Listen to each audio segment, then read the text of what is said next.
Será que foram essas palavras mesmo que o benfeitor disseram?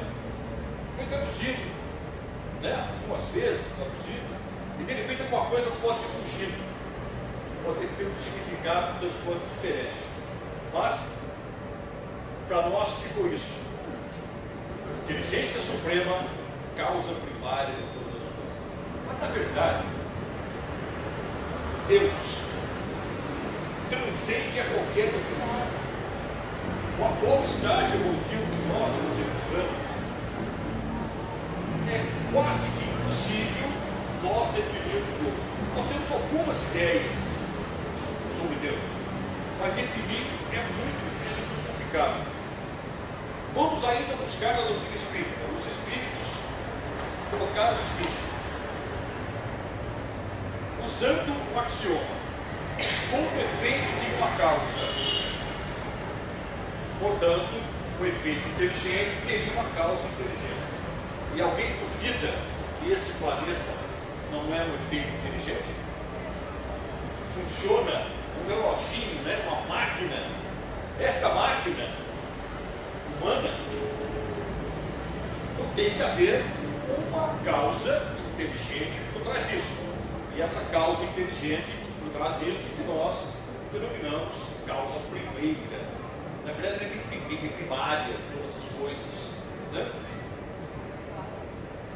Deus realmente ele transcende a qualquer explicação, repito, dentro do nosso atual nível evolutivo. Então, nós podemos tentar entender um pouquinho, vamos buscar o Evangelho de Jesus. Certa vez, um jovem procurou Jesus. Qual é o maior mandamento? Jesus disse: amarás o Senhor teu Deus com todo o coração. Enfim, amar a Deus sobre todas as coisas. Mas há um outro que é semelhante a esse: amar o próximo como a ti mesmo. Veja bem, semelhante. Amar a Deus sobre todas as coisas é semelhante ao eu amar ao próximo como a mim mesmo. Temos uma colocação muito interessante para poder discutir, para poder conversar. Por isso que eu repito, é difícil nós entendermos, definirmos Deus nesse atual estágio evolutivo que nós temos. Vocês querem ver só? Se nós colocarmos, nós fizermos algumas perguntas, Deus é, se colocar a resposta no livro dos Espíritos, o que você acha que Deus é? Criador. Uma coisa diferente. Deixando essa causa primária que é a definição da luz. Deus é luz. Uma coisa diferente, mas uma definição diferente. Nós usamos aí, falamos bastante, Deus é amor. Falamos? Vocês acham que Deus é amor? Sim ou não? No nosso atual estado evolutivo, o que é que nós entendemos por amor para dizer que Deus é amor? Vocês percebem como é difícil essa definição dentro do nosso estado evolutivo aí? Como que eu posso dizer Deus é amor? Como que eu entendo o amor? O amor sublime, o amor colocado por Jesus, nós ainda não entendemos. Ainda não está no nosso alcance de evolução. Há pouco tempo atrás, começo do ano, passou uma série na Globo, Canto da Sereia. Acho que é isso mesmo nome. Você assistiu? Assistiu? Você assistiu? Assistiu, Ricardo? Canto da Sereia? Não assisti. Bom, eu não vou contar, porque, né? Mas o Canto da Sereia, a moça, uma cantora de renome, ela estava no auge, né, da fama, da beleza, da cultura, tudo mais. e ela tinha uma doença incurável. E ela não queria, porque era linda, muito famosa, ela não queria que os outros, os fãs, a vissem uma deficiência física que a doença acarretaria para ela. Ela tentou de todas as formas, vamos aqui colocar as formas que ela tentou, mas ela tentou de todas as formas alguém que a matasse.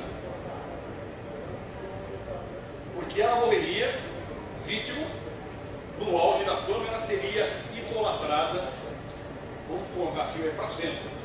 Ela seria lembrada com aquela fisionomia linda, maravilhosa, no auge da fama. Tentou de várias as formas e não conseguiu. Mas de repente uma pessoa a matou. No primeiro capítulo ela morre, depois desenrola a história.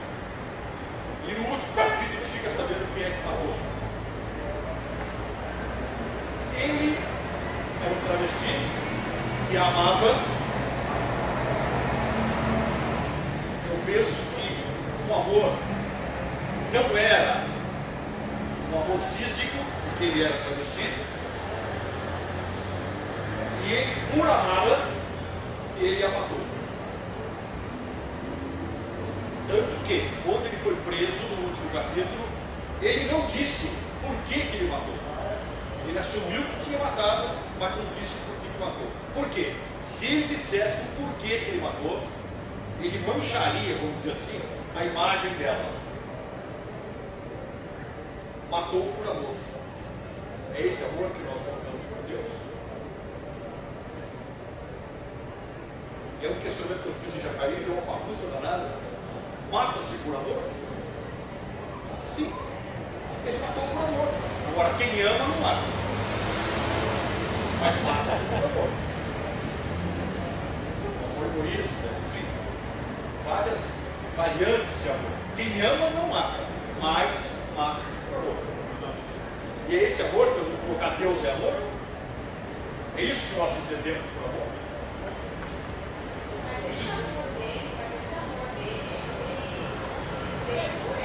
Sim, por amá-la. Sim, por amá-la.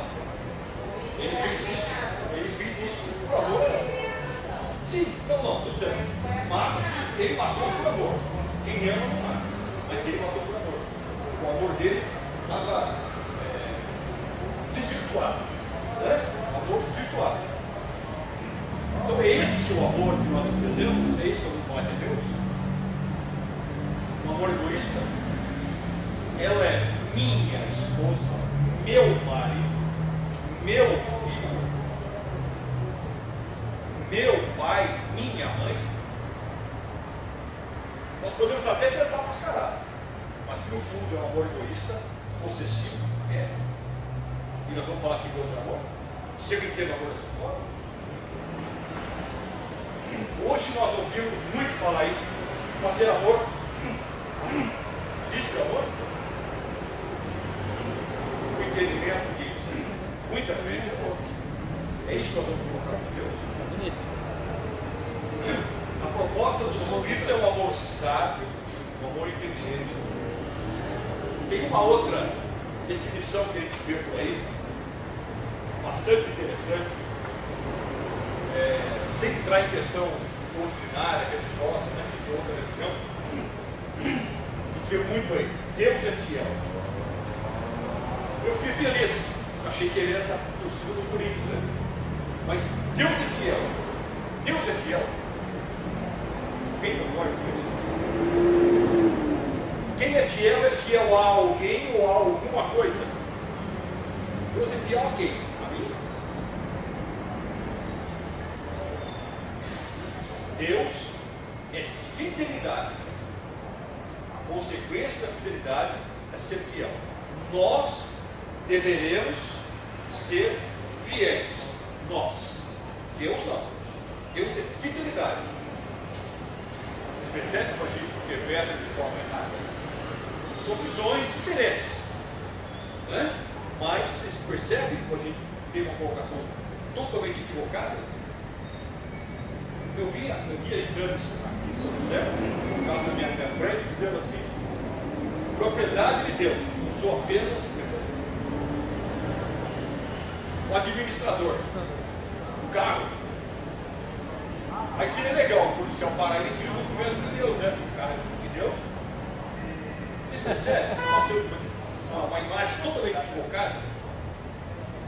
E já cairia alguns anos atrás, tinha ainda tem, né? Uma fila de casas na região central. E o proprietário lá professa uma outra religião. Conversando com a gente, nós temos na época eu tinha uma banca de espírito, nós temos uma livraria espírita. Ele passou para conversar.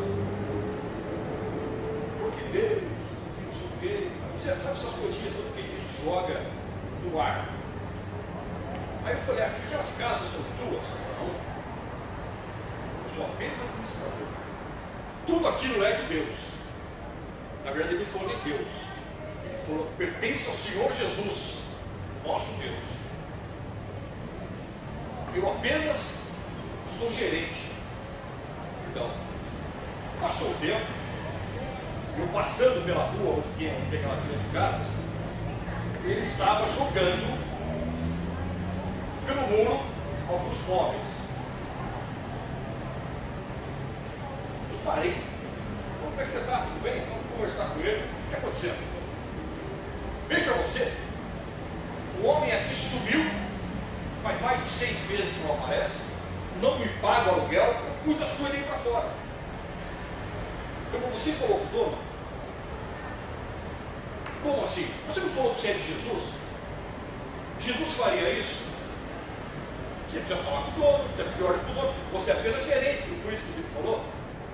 Que você é apenas gerente, você está administrando. Seja pensou se o dono vê você fazer isso, você vai te mandar embora sem direito a nada. Justa causa, você está contrariando as informações dele, porque segundo eu sei, Jesus jamais faria isso. Mas você procurou saber o porquê que esse homem sumiu? E nós demos uma busca. O homem estava internado na Santa Casa e não tinha nenhum parente para ir lá buscá-lo, para visitá-lo. O homem teve um AVC e estava internado. Vocês percebem a visão equivocada que nós temos? Aí tem uma outra coisa bastante interessante que nós ouvimos comumente. Deus é Pai. Quem concorda com isso? Deus é Pai. Há pouco tempo atrás, um amigo, catequista, estava comentando comigo uma situação acontecida numa aula do catecismo.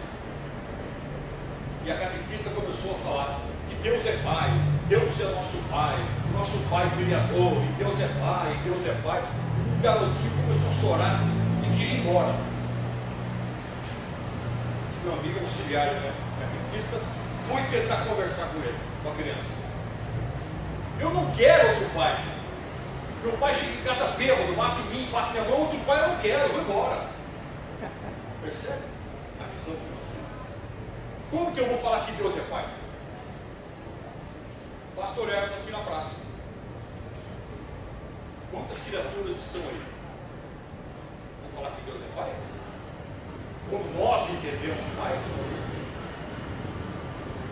O garoto entrou realmente em pânico. Ele queria sumir da igreja. Porque Deus era Pai, mas o pai daquele ele não queria, que o pai dele só batia nele na mãe. Chegava todo dia bêbado em casa. Vocês percebem que nós temos uma visão totalmente equivocada. Mas Jesus, quando ele fala do jovem, como nós conversamos há pouco, ele propõe que o amor que é a primeira lei, amar a Deus sobre todas as coisas. Jesus propõe que o amor que é a primeira lei, a referência é pessoal. Amar a Deus sobre todas as coisas. Tem um outro que é semelhante a esse. Amar ao próximo como a ti mesmo. A referência é pessoal. Esse amor, que é a primeira lei, ou a lei primeira, a referência é pessoal. O amor que eu tenho a Deus, acima de tudo, é o amor que eu tenho ao próximo, baseado no amor que eu tenho a mim mesmo. Não adianta eu não me amar e dizer que amo a Deus. Não vou amar a Deus. Vai ser da boca para fora. Veja bem, o amor que eu tenho a Deus acima de tudo, o amor que eu tenho ao próximo, baseado no amor que eu tenho a mim mesmo. É esta a proposta espírita, proposta de um amor sábio, de um amor inteligente. Eu como referência, o ser humano como referência. O Espírito de Verdade, o Evangelho segundo o Espiritismo, ele coloca assim: espírita, amai-vos. Eis o primeiro mandamento: instruí-vos. Instruir não é só ler, participar de encontros, conversar, é se instruir, é agregar conhecimento. Não é só ler, é agregar conhecimento. E uma outra colocaçãozinha que a gente vai colocar um pouco de minhoca na cabeça: Jesus é Deus? Não, é Deus. Concorda, Jesus é Deus? Não. Hein? Pode falar, não tem problema. Não é. Mas Jesus não é nosso irmão? Ele não falou vós sois deuses? Se eu sou Deus, eu também é. Qual a diferença? D é minúsculo, mas é. Como que eu vou falar que Jesus não é Deus? Ele é meu irmão? Nosso irmão? Jesus falou, vós sois deuses, podeis fazer o que eu faço e muito mais. Se Jesus falou que nós somos deuses, como que ele não seria Deus? Não é o Criador, causa primeira de todas as coisas. Não é, mas é Deus. Veja bem, essas palavras de Jesus, eu penso que ele fecha o ciclo. Ele havia dito que o meu amor a Deus sobre todas as coisas é o amor que eu tenho ao outro, eu sendo referência. Veja uma coisa que começa a ficar um pouquinho mais clara. Se você é Deus, se você se ama profundamente, você está amando a Deus sobre todas as coisas.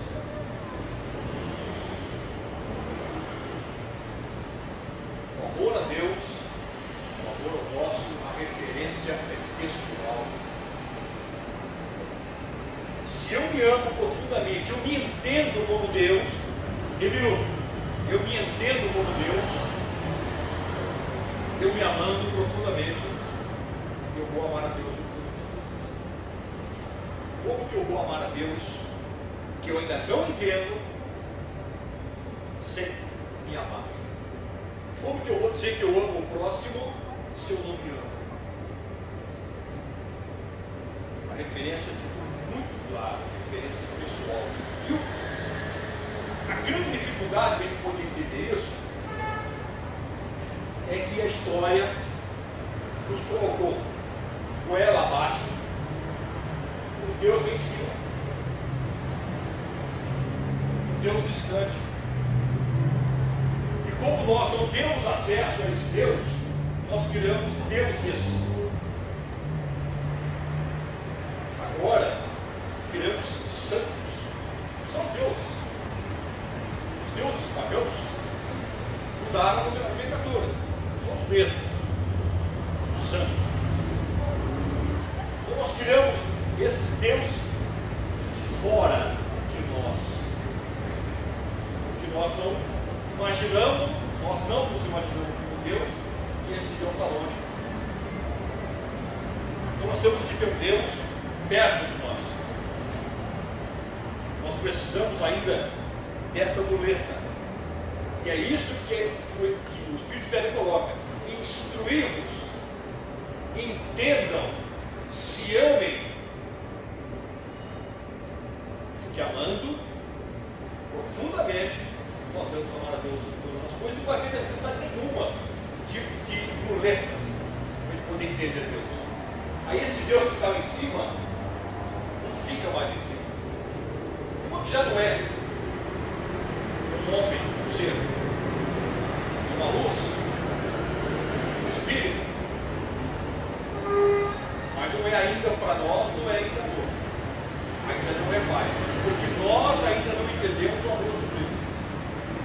ainda não entendemos Pai como Criador, que é Deus.